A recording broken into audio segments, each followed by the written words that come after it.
नमस्कार मंडळी, श्री स्वामी समर्थ. आपल्या यूट्यूब चॅनलवर तुमच्या सर्वांचे खूप मनापासून स्वागत आहे. उद्या आहे 30 डिसेंबर, वार बुधवार, आणि या दिवशी आली आहे पुत्रदा एकादशी. पुत्रदा एकादशी ही आपल्या हिंदू धर्मामध्ये अतिशय महत्त्वाची मानली जाते. धार्मिक मान्यतेनुसार असं सांगितलं जातं की पुत्रदा एकादशीचं व्रत जर केलं तर नक्कीच निपुत्रिक जोडप्यांना अपत्य प्राप्तीचे सुख प्राप्ती होते. मुलांच्या दीर्घ आयुष्यासाठी सुद्धा आणि आनंदी आयुष्यासाठी सुद्धा हे व्रत पाळले जाते. खास करून आपल्या मुलांच्या उज्ज्वल भविष्यासाठी हे व्रत जे आहे तर ते केलं जातं. तर पहा, पुत्रदा एकादशी जी आहे तर ती वर्षातून दोनदा येते. एक श्रावण महिन्याच्या शुक्ल पक्षात आणि दुसरी म्हणजे पौष महिन्याच्या शुक्ल पक्षात. या दोन्ही एकादशींना समान महत्त्व दिलं जातं. तसेच पुत्रदा एकादशीचं व्रत केवळ फक्त पुत्रप्राप्तीसाठीच नाही तर मुलांच्या प्रगतीसाठीही केलं जातं. असं म्हटलं जातं की एकादशीचं व्रत करणे हे आवश्यक आहे. एकादशीचं व्रत केल्यामुळे आपल्याला स्वर्गप्राप्ती होते. ज्या व्यक्तींच्या आयुष्यामध्ये फक्त अडचणी आहेत, कोणत्याही गोष्टीचं सुख नाही, जसे की धन, संपत्ती, सर्व मोक्ष, सर्व काही मिळवायचे असेल तर त्या व्यक्तीने एकादशीचं व्रत हे करायला सुरुवात करावी. जेणेकरून त्या व्यक्तीच्या आयुष्यामध्ये सुख शांती ही कायम टिकून राहील. दुसरीकडे ज्यांना मूल होण्याची इच्छा आहे किंवा ज्यांना आधीच मूल आहे आणि ज्यांना आपल्या मुलांचे उज्ज्वल भविष्य हवे आहे, आयुष्यात खूप प्रगती व्हावी अशी इच्छा असेल, अशा लोकांनी नक्कीच जी पुत्रदा एकादशी येते त्या एकादशीचं व्रत करावं. हे व्रत वरदानापेक्षा कमी मानले जात नाही. यामुळे नक्कीच आपल्या सर्व इच्छा मनोकामना या पूर्ण होतात. आज या व्हिडिओमध्ये मी तुम्हाला एक अतिशय महत्त्वाचा प्रभावी उपाय सांगणार आहे. प्रत्येक आईने आपल्या मुलांसाठी तुळशीला अशी ही एक वस्तू अर्पण करायची आहे. यामुळे मुलांच्या आयुष्यातील सर्व अडीअडचणी, दोष हे दूर होतील. अभ्यासात, नोकरीत, व्यवसायात मुलांची भरभरून प्रगती होईल. असा हा एक उपाय मी तुम्हाला आज या व्हिडिओमध्ये सांगणार आहे.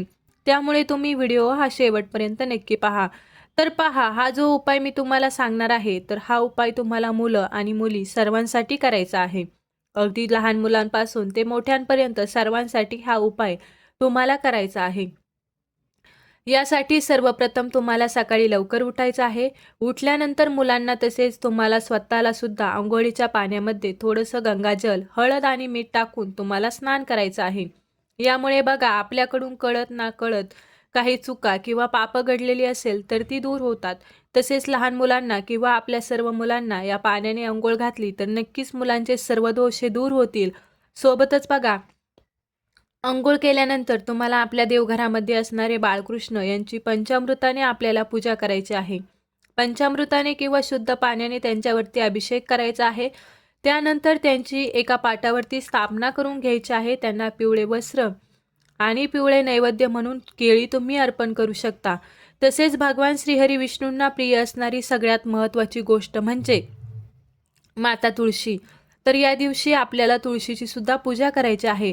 परंतु बघा, या दिवशी बुधवार आहे आणि एकादशी सुद्धा आलेली आहे.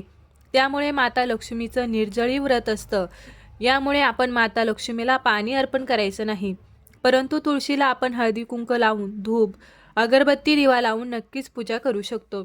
हे सर्व काही आपल्याला सकाळी करायचं आहे.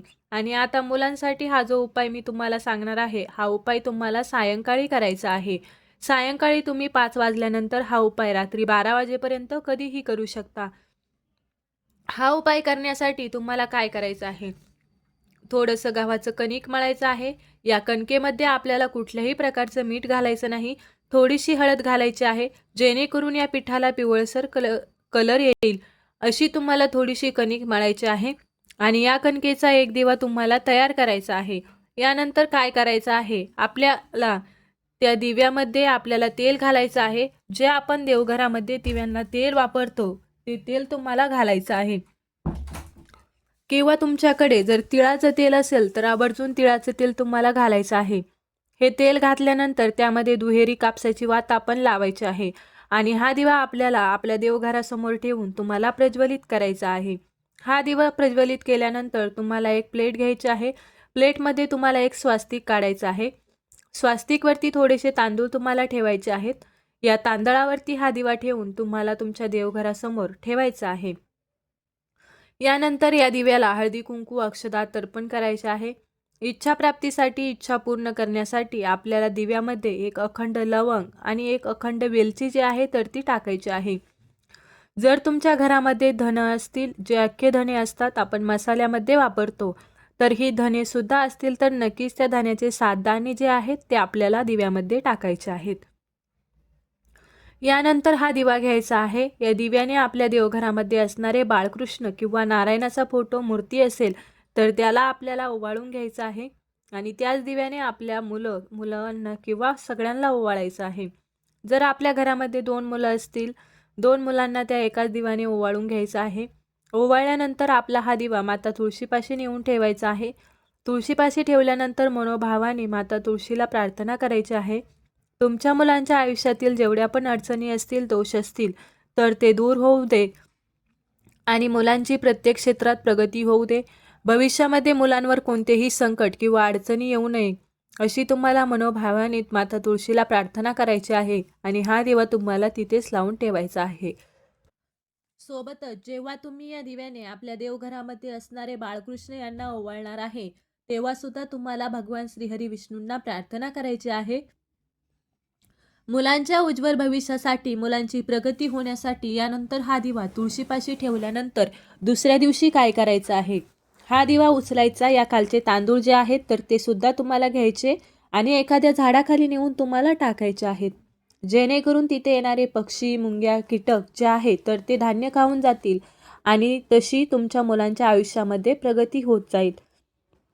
तर असा एक छोटासा उपाय तुम्हाला मुलांच्या प्रगतीसाठी उद्या नक्कीच करायचा आहे. प्रत्येक आईने आपल्या मुलांसाठी हा एक उपाय करून नक्की पहा. नक्कीच तुम्हाला त्याचा जो फायदा आहे तर तो तुम्हाला दिसून येईल. जर तुम्हाला हा व्हिडिओ आवडला तर व्हिडिओला लाईक करा, चॅनलला सबस्क्राईब करा. चला तर मग भेटूया अशाच पुढल्या एका नवीन व्हिडिओमध्ये. तोपर्यंत सर्वांना श्री स्वामी समर्थ.